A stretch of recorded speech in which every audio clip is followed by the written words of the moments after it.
Bangla hit থেকে Bollywood blockbuster, সবার উপরে বনাম কালাপানি রহস্য। একটা বাংলা ছবি সুপারহিট হয়ে গেল, আরও কয়েক বছর পরে বলিউডেও প্রায় একই ধাঁচের গল্প নিয়ে আরেকটি সুপারহিট হলো। কিন্তু এ কি, দুটো ছবির গল্পই তো এক।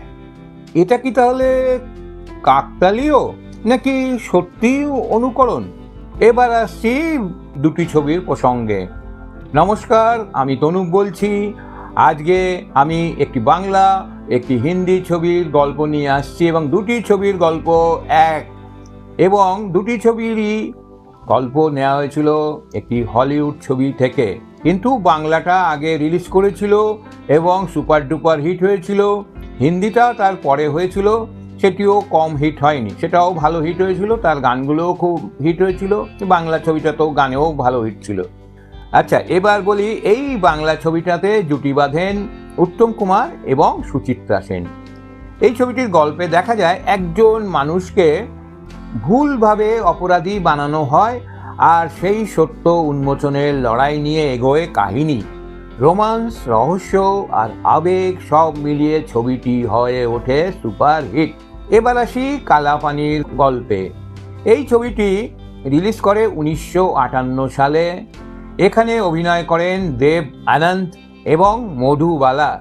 এই ছবিতেও দেখা যায় একজন ছেলে তার বাবার বিরুদ্ধে হওয়া অন্যায় অভিযোগের সত্য খুঁজতে নামে। রহস্য, তদন্ত আর আবেগ, এই নিয়ে এই ছবিটিও হয় বিশাল হিট। তাহলে মিল কোথায়? দুটো ছবির গল্প আলাদা হলেও বহু জায়গায় মিল আছে।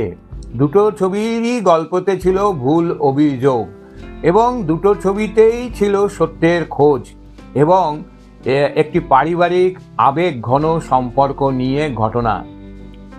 এই সব দিক দিয়ে একটা মিল তো খুঁজেই পাওয়া যায়। তাহলে সত্যিটা কি? সত্যিটা অনেকে বলেন কালাপানি নাকি সবার উপরে থেকে অনুপ্রাণিত, অর্থাৎ সবার উপরে থেকে কপি করা। কিন্তু বাস্তবে কালাপানি তৈরি হয়েছিল একটি ইংরেজি উপন্যাসের উপরে ভিত্তি করে, তাই এটাকে সরাসরি কপি বলা যায় না, বরং একই ধরনের গল্প বলার ধারা বলাটাই বেশি যুক্তিযুক্ত। তাহলে আপনাদের কি মনে হয়, বলিউড কি বাংলা সিনেমা থেকে অনুপ্রাণিত হয়েছিল নাকি সবটাই কাকতালীয়? কমেন্টে আপনারা জানান। আরও এমন অনেক সিনেমার রহস্য জানতে সাবস্ক্রাইব করুন এবং লাইক শেয়ার করুন।